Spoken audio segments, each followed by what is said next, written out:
नमस्कार प्यारे साथियों, स्वागत है आपका आपके अपने YouTube channel study junction tech में। आशा करता हूँ आप सभी अच्छे होंगे, अच्छी तैयारी चल रही होगी।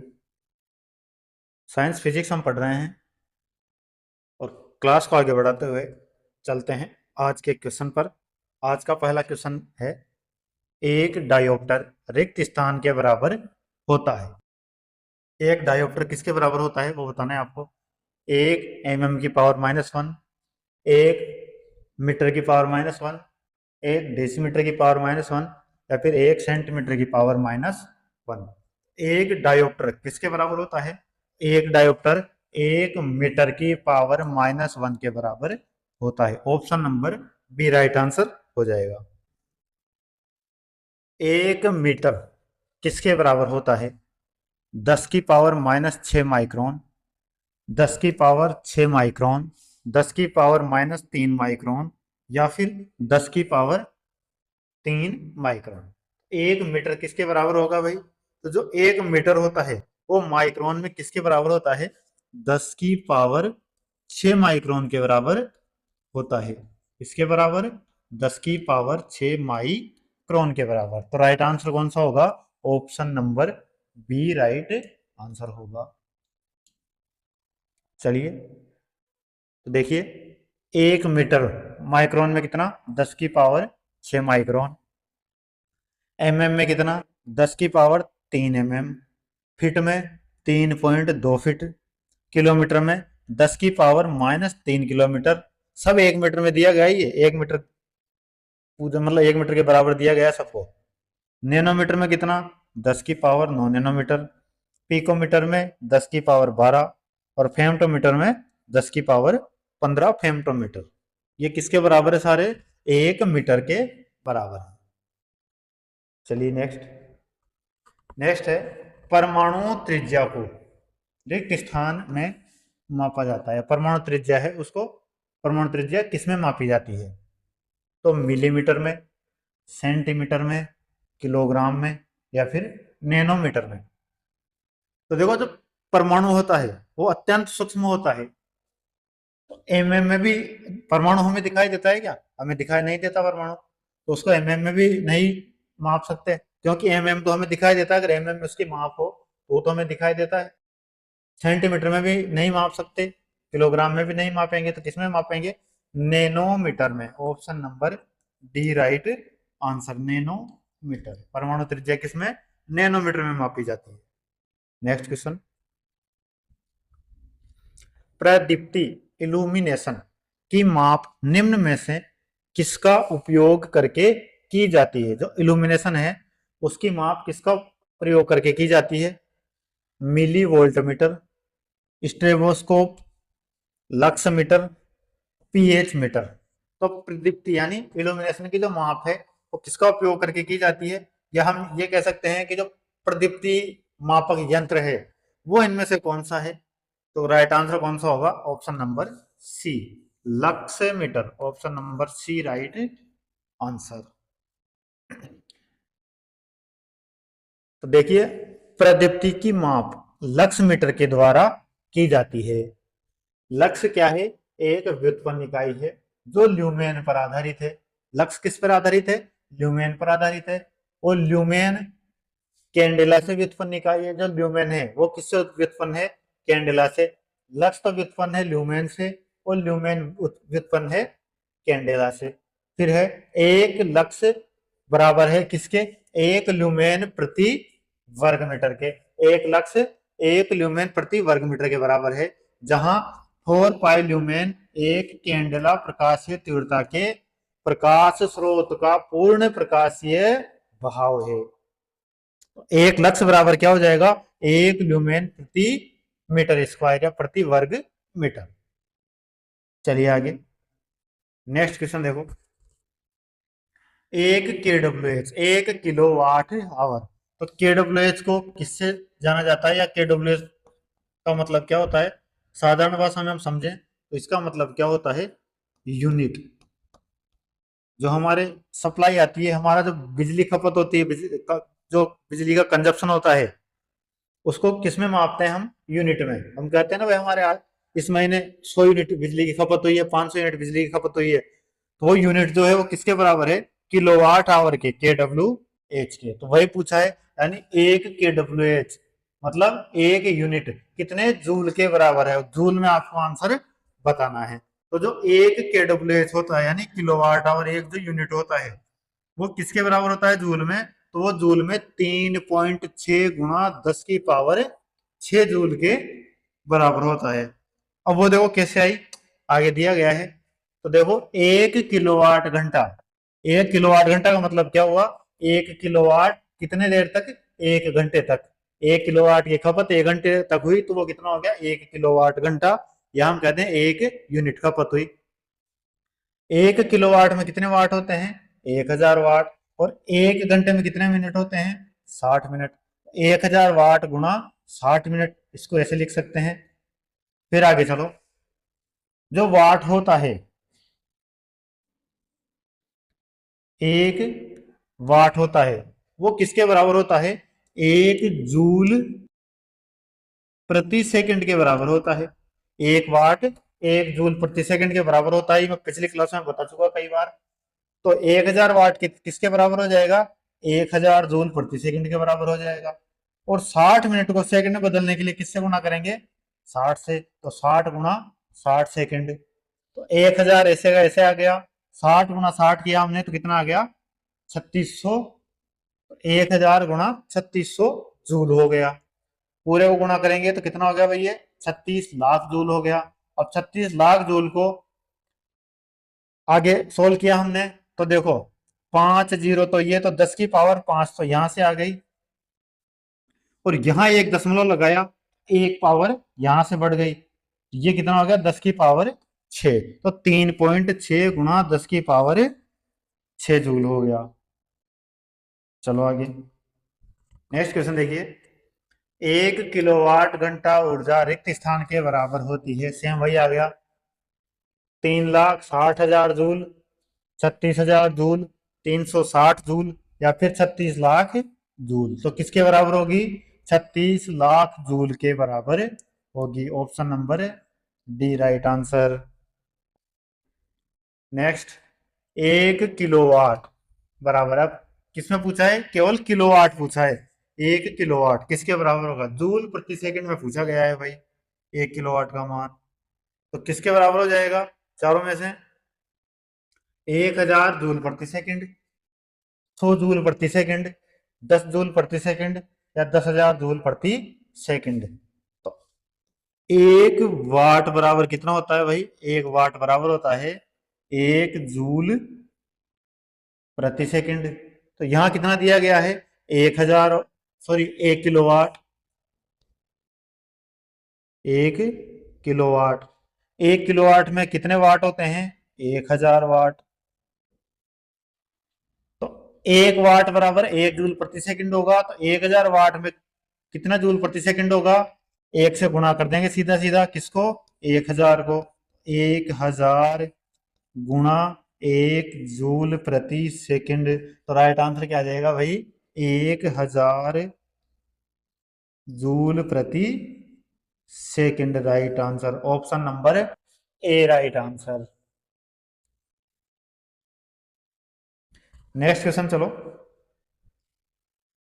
तो देखिए, कार्य करने की दर को शक्ति कहते हैं, इसका एसआई मात्रक वाट है, जिसे वैज्ञानिक जेम्स वाट के सम्मान में रखा गया है। शक्ति बराबर कार्य बटा समय है। 1 किलोवाट का मान 1000 जूल प्रति सेकंड, अथवा 1 किलोवाट का मान 1000 वाट की शक्ति के बराबर होता है। 1 किलोवाट का मान जूल प्रति सेकंड में कितना होगा, 1000 जूल प्रति सेकंड, और वाट में 1000 वाट के बराबर होगा। नेक्स्ट क्वेश्चन देखिए, 1 किलोवाट रिक्त स्थान शक्ति के बराबर होती है। 1 किलोवाट है वो वाट में किसके बराबर होता है, वो आपको बताना है। तो 100 वाट, 10,000 वाट, 10 वाट, या फिर 1000 वाट। 1 किलोवाट कितने वाट की शक्ति के बराबर होता है, तो जो 1 किलोवाट है, जहां किलो शब्द आ जाए, के लिखा हुआ दिख जाए तो किलो का मतलब ही क्या होता है भैया, 1000 होता है।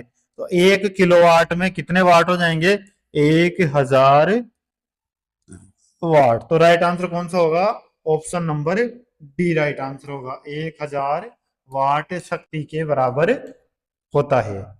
नेक्स्ट क्वेश्चन फिर देखिए, 5.5 KWH, 5.5 किलोवाट हावर किसमें पूछा गया है भैया, वापस से जूल में पूछा गया है, कितने जूल के बराबर होगा।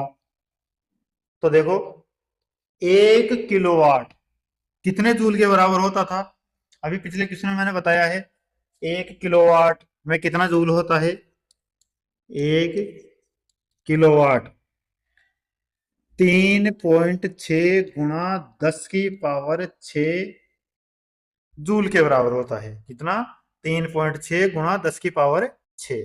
1 किलोवाट में इतना जूल होता है तो 5.5 किलोवाट में कितना, इस पूरे को क्या करेंगे 5.5 से गुणा कर देंगे। तो कर दीजिए गुणा, 5.5 गुणा 3.6 गुणा 10⁻⁶ जूल, इसको गुणा करेंगे तो देखो 6×5 की 0 हासिल 3, 30 और 3 33, 15 का 5 हासिल 1, 15 और 1 16। तो ये कितना हो गया भैया, 0 का 0 8 9 1, एक और दो अंक छोड़ के पॉइंट, तो एक और दो अंक छोड़ के दशमलव कहाँ लगेगी, यहाँ पे। तो ये कितना हो जाएगा भैया, 19.8 गुणा 10⁻⁶ जूल के बराबर। कौन से ऑप्शन में आ रहा है, option number D right answer हो जाएगा, 19.8 गुणा 10⁻⁶ जूल। नेक्स्ट क्वेश्चन, तो देखिए यहाँ पे दिया गया है 1 किलोवाट आवर किसके बराबर, 3.6 गुणा 10⁻⁶ जूल के, इसीलिए 5.5 के किलोवाट आवर किसके बराबर, 5.5 गुणा 3.6 गुणा 10⁻⁶ जूल। इन दोनों को गुणा किया तो कितना आ गया, 19.8 गुणा 10⁻⁶ जूल। नेक्स्ट क्वेश्चन देखो, 1 न्यूटन किसके बराबर होता है, 1 न्यूटन बराबर 1 किलोग्राम गुणा 1 मीटर सेकंड की पावर 1, या 1 मीटर सेकंड, 1 किलोग्राम गुणा 1 मीटर प्रति सेकंड स्क्वायर, 1 किलोग्राम गुणा 1 मीटर प्रति सेकंड, 1 किलोग्राम गुणा 1 मीटर सेकंड का स्क्वायर। तो 1 न्यूटन जो है वो किसके बराबर होता है, तो सबसे पहले तो ये देखिए जो न्यूटन होता है, न्यूटन किसका मात्रक है भैया, तो न्यूटन बल का मात्रक है। तो बल बराबर क्या होता है, एफ बराबर M A, mass into acceleration, द्रव्यमान गुणा त्वरण। तो द्रव्यमान को, मास को किस में लिखा जाता है, किलोग्राम में, इसकी इकाई क्या है, किलोग्राम। और त्वरण की इकाई क्या है, त्वरण की इकाई है भैया, जो त्वरण की इकाई है वो मीटर प्रति सेकंड स्क्वायर, मीटर प्रति सेकंड स्क्वायर। यहां माइनस की 2 पावर का मतलब क्या है, प्रति सेकंड स्क्वायर, बटा में मीटर प्रति सेकंड स्क्वायर, ये ऐसे लिखा जाता है। इसको हम ऊपर लेके जाते हैं तो जो पावर है ये किस में बदल जाती है, माइनस में, और ये क्या बन जाता है, सेकंड की पावर -2, तो मीटर प्रति सेकंड स्क्वायर। तो अब देखो 1 न्यूटन पूछा गया है, 1 न्यूटन में कितना हो जाएगा, द्रव्यमान भी कितना होगा 1 किलोग्राम, और त्वरण भी किसके बराबर होगा, 1 के बराबर। 1 किलोग्राम गुणा 1 मीटर प्रति सेकंड स्क्वायर, ऑप्शन नंबर कौन सा आ रहा है, option number B right answer होगा, 1 किलोग्राम गुणा 1 मीटर प्रति सेकंड स्क्वायर। चलिए नेक्स्ट, तो देखो बल बराबर क्या होता है, द्रव्यमान गुणा त्वरण। बल को 1 न्यूटन माना है, द्रव्यमान को 1 किलोग्राम और त्वरण को 1 मीटर प्रति सेकंड स्क्वायर।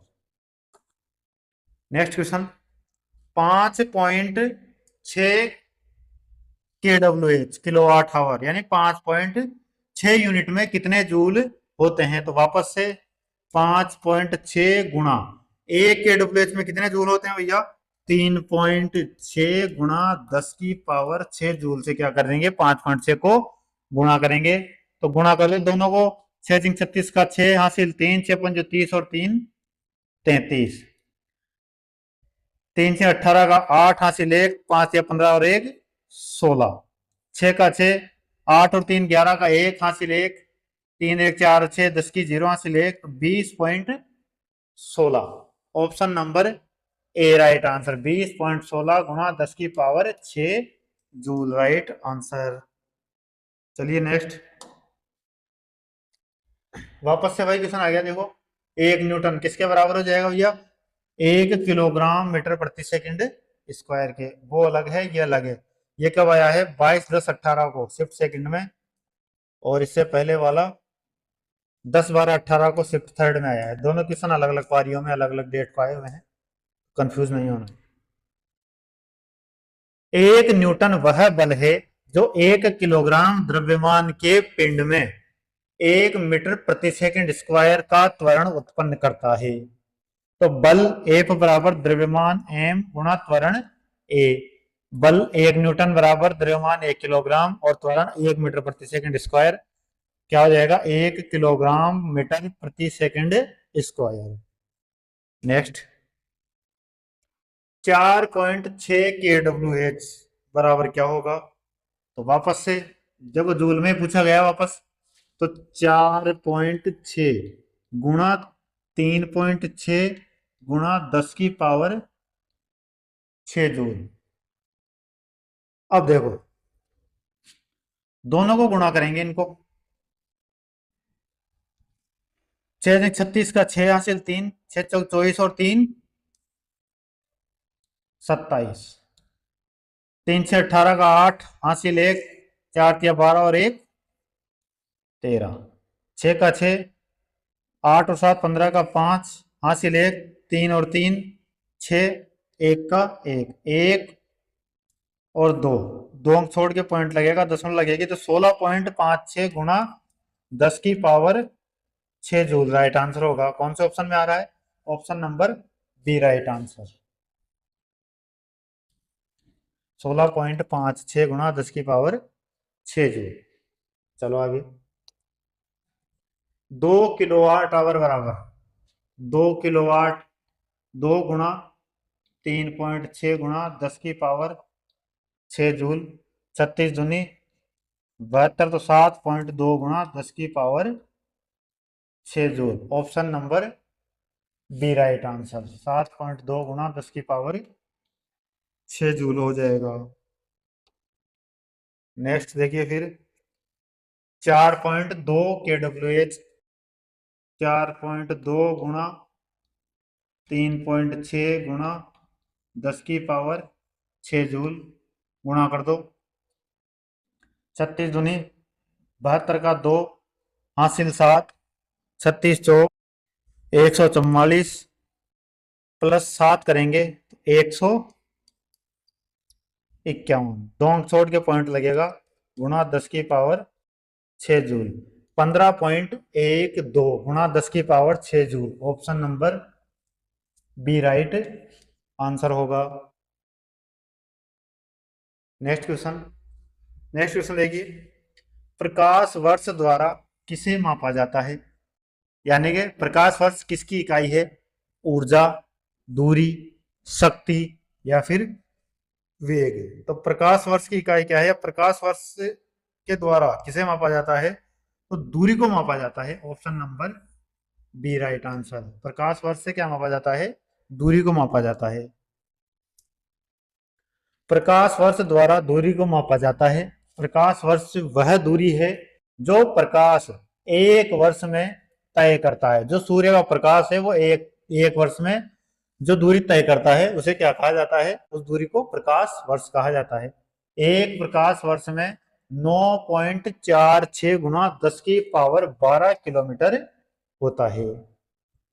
नेक्स्ट क्वेश्चन, एक नैनोमीटर कितने मीटर के बराबर है, ये पूछा गया है। ऑप्शन देखिए क्या क्या है। 1/10⁻⁸ मीटर, 1/10⁻⁹मीटर, 1/10⁸मीटर और 1/10⁻9 मीटर। 1 नैनोमीटर। देखो ऑप्शन ए नहीं होगा और ऑप्शन बी नहीं होगा। क्यों नहीं होगा? यहां दिया गया है 1/10⁻⁻8, 10⁻⁻8 मीटर। तो जब इसको ऊपर लेके जाएंगे तो ये किस में बदल जाएगा? प्लस में। तो ये क्या हो जाएगा? 1 × 10⁻⁸मीटर। तो क्या ये हो सकता है कि नैनोमीटर में? नहीं हो सकता। तो न तो ऑप्शन ए होगा न ऑप्शन बी होगा। अब आते हैं ऑप्शन सी और ऑप्शन डी में। तो जो नैनोमीटर होता है वो नैनोमीटर में घात कितनी लगती है? 9 लगती है। कितनी घात लगती है नैनोमीटर में? 9 घात लगती है। तो सीधा सीधा हम अगर देखें तो 1 नैनोमीटर किसके बराबर होता है?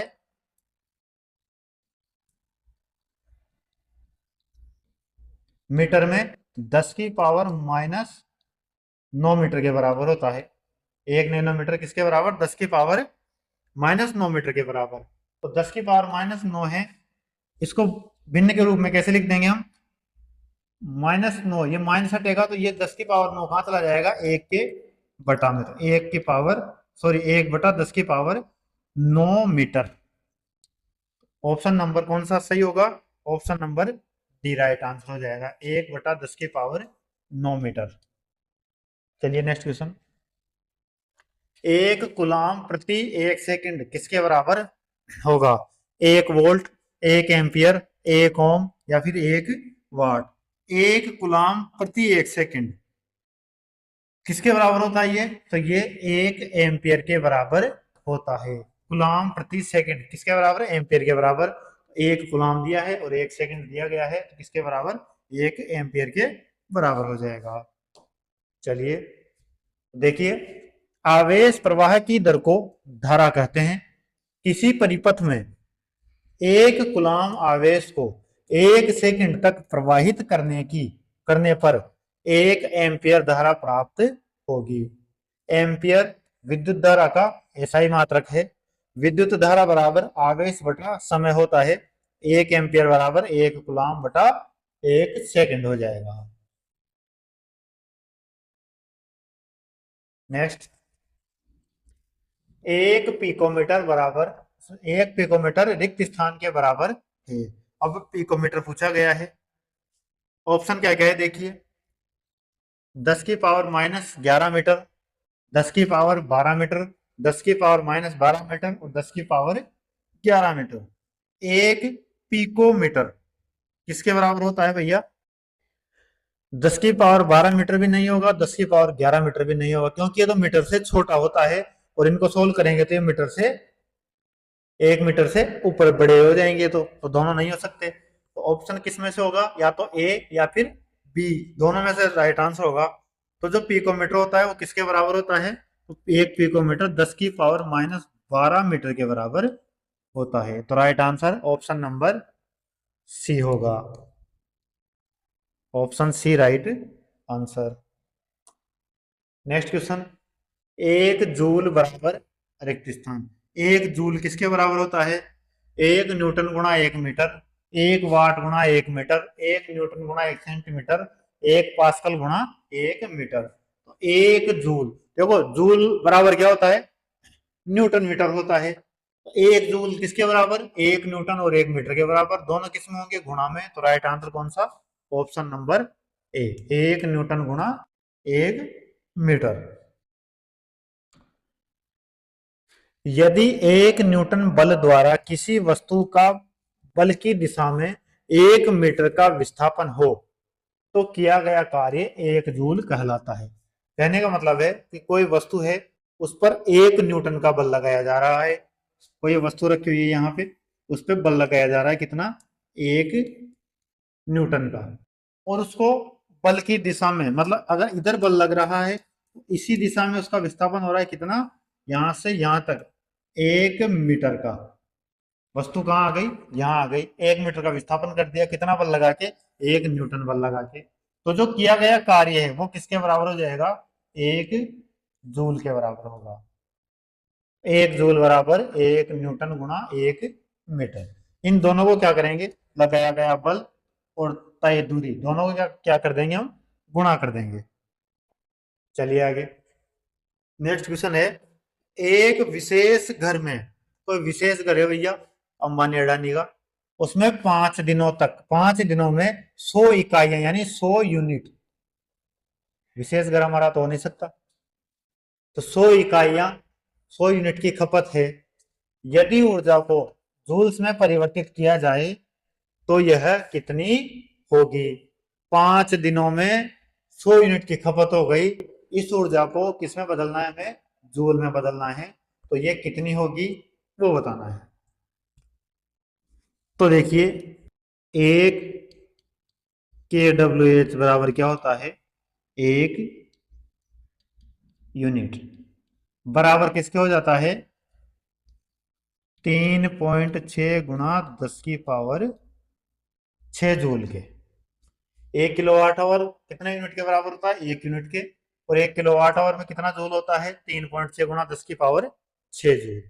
1 यूनिट में इतना जूल हो गया, तो 100 यूनिट में कितना होगा, इसको गुणा कर देंगे किससे, 100 से। 100 गुणा 3.6 गुणा 10 की पावर 6 जूल, गुणा करेंगे 36 × 100 करेंगे तो 3600, और एक अंक छोड़ के पॉइंट लगेगा, तो 360 गुणा 10 की पावर 6 जूल।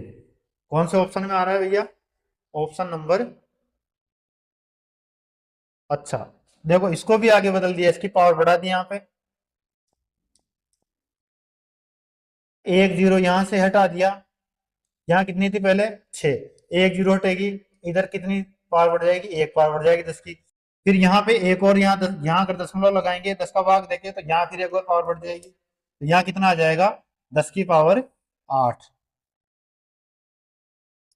तो 3.6 गुणा 10 की पावर 8, कौन से ऑप्शन में आ रहा है भाई, ऑप्शन नंबर डी, 3.6 गुणा 10 की power 8 joule, option D right answer. अब ये नहीं होना दो कंफ्यूज, यहाँ पे कई लोग यहाँ भी टिक करेंगे 360 गुणा 10 की पावर 8 जूल पे, यहाँ कंफ्यूज नहीं होना है। नेक्स्ट क्वेश्चन, तो देखिए यहाँ दिया गया है डेरिवेशन पूरा, 1 यूनिट बराबर 3.6 गुणा 10 की पावर 6 जूल होता है। 1 kWh बराबर 1 इकाई यानी 1 यूनिट होता है, तो 100 यूनिट बराबर 3.6 गुणा 10 की पावर 6 गुणा 100, इधर कितना आ गया 3.6 गुणा 10 की पावर 8 जूल। निम्न में से, नेक्स्ट क्वेश्चन देखो, निम्न में से किस उपकरण का उपयोग वायुमंडलीय दाब को मापने के लिए किया जाता है, ओडोमीटर, थर्मोमीटर, टेट्रामीटर, बेरोमीटर। तो चारों में से कौन सा मीटर है जिसका उपयोग जो है वायुमंडलीय दाब को मापने के लिए किया जाता है, तो वायुमंडलीय दाब को मापने के लिए बेरोमीटर का उपयोग किया जाता है, option number D right answer. फिर देखो जो ओडोमीटर होता है, ओडोमीटर का उपयोग किसमें करते हैं, तो जो दूरी नापने, जो वाहन होते हैं, वाहनों के द्वारा जो तय की गई दूरी है उसको नापने के लिए ओडोमीटर का प्रयोग करते हैं। जो हमारी गाड़ियों में लगा होता है मीटर, किलोमीटर मापने के लिए, वो कौन सा होता है, ओडोमीटर होता है। थर्मोमीटर का उपयोग किसमें किया जाता है, हमारा जो बॉडी टेम्परेचर टेम्परेचर होता है, शरीर का तापमान होता है, उसको मापने में थर्मोमीटर का प्रयोग किया जाता है। आई बात समझ में। जो टेट्रामीटर है ये क्या है, ये एक माप है, 4 मीट्रिकल फीट पर लाइन की। चलिए आगे, तो देखिए यहाँ दिया गया है, सबसे पहले तो दिया है ओडोमीटर, किसमें उपयोग किया जाता है, वाहन द्वारा चली गई दूरी मापने में, थर्मोमीटर शरीर का ताप मापने में, हाइग्रोमीटर वायुमंडल की आर्द्रता मापने में, और बेरोमीटर वायुमंडलीय दाब मापने में। दाब और आर्द्रता दोनों के लिए अलग अलग मीटर है भैया, अलग अलग पैमाना है। हाइग्रोमीटर तो मापता है आर्द्रता और बेरोमीटर मापता है दाब। चलो आगे नेक्स्ट, देखो आ गया, हाइग्रोमीटर से क्या मापा जाता है? ऊष्मा, आर्द्रता, बल या फिर विकिरण। तो हाईग्रोमीटर से क्या मापा जाता है? हाईग्रोमीटर से वायुमंडल की आर्द्रता मापी जाती है। Option number B right answer. वायुमंडल की आर्द्रता किससे? हाईग्रोमीटर से। वस्तु का ताप थर्मामीटर से। द्रवों का घनत्व हाइड्रोमीटर से। हाइड्रो और हाइग्रो दोनों अलग अलग है, ध्यान रखना। उष्मीय विकिरण बोलोमीटर से। जो उष्मीय विकिरण होती है वो बोलोमीटर से मापी जाती है। चलो नेक्स्ट। नेक्स्ट क्वेश्चन है, कौन सा यंत्र समुद्र के स्तर से ऊपर की वस्तुओं को देखने के लिए पनडुब्बी में प्रयोग किया जाता है? पनडुब्बी में यंत्र का प्रयोग किया जाता है जो समुद्र के स्तर से जो ऊपर की वस्तुएं होती है उनको देखने के लिए किया जाता है। तो पायरोमीटर, एपीडियास्कोप, पेरिस्कोप, ओडोमीटर। तो कौन सा यंत्र है भैया वो? तो वो यंत्र होता है periscope. Option number C right answer. Periscope होता है जो सतह से ऊपर की वस्तुएं होती है उनको देखने के लिए पनडुब्बी में किया जाता है। पेरिस्कोप पनडुब्बियों में उपयोग होने वाला ऐसा उपकरण है जिसकी सहायता से पानी में डूबे हुए व्यक्ति को पानी के ऊपर का दृश्य दिखाई पड़ता है। पायरोमीटर दूर स्थित वस्तुओं के ताप को ज्ञात करने हेतु उपयोग किया जाता है। एपीडियास्कोप का प्रयोग चित्रों को पर्दे पर प्रक्षेपण के लिए, प्रोजेक्शन के लिए किया जाता है। ओडोमीटर गाड़ी द्वारा चली दूरी मापने के लिए काम आता है। सभी का दे दिया भैया इसमें दे। चलो नेक्स्ट। वायुमंडलीय दबाव को मापने के लिए किस उपकरण का प्रयोग किया जाता है? Lactometer, barometer, thermometer, multimeter. तो वायुमंडलीय दबाव को मापने के लिए किसका प्रयोग किया जाता है? तो बेरोमीटर का प्रयोग किया जाता है। अभी पहले आ चुका। Option number B right answer, barometer. तो बेरोमीटर एक वायु दाब मापी यंत्र होता है जिसके द्वारा वायुमंडल के दबाव को मापा जाता है। वायु दाब को मापने के लिए बेरोमीटर में पानी, हवा अथवा पारा का प्रयोग किया जाता है। बेरोमीटर के आविष्कारक कौन थे? Evangelista Torricelli. Evangelista Torricelli है। चलिए नेक्स्ट। नेक्स्ट क्वेश्चन देखो, निम्नलिखित में से किस उपकरण का उपयोग वायुमंडलीय दाब को मापने के लिए किया जाता है? वापस से, टेट्रामीटर, ओडोमीटर, थर्मामीटर, बेरोमीटर। तो राइट आंसर बेरोमीटर, वायुमंडलीय दाब। Option number D right answer होगा। तो ये थी हमारी आज की क्लास। आज की क्लास को समाप्त करते हैं। क्लास की पीडीएफ हमारे Telegram channel study junction Tech पर मिल जाएगी, जिसका लिंक डिस्क्रिप्शन बॉक्स में दिया गया है। वहां से जाके आप पीडीएफ प्राप्त कर सकते हैं। धन्यवाद।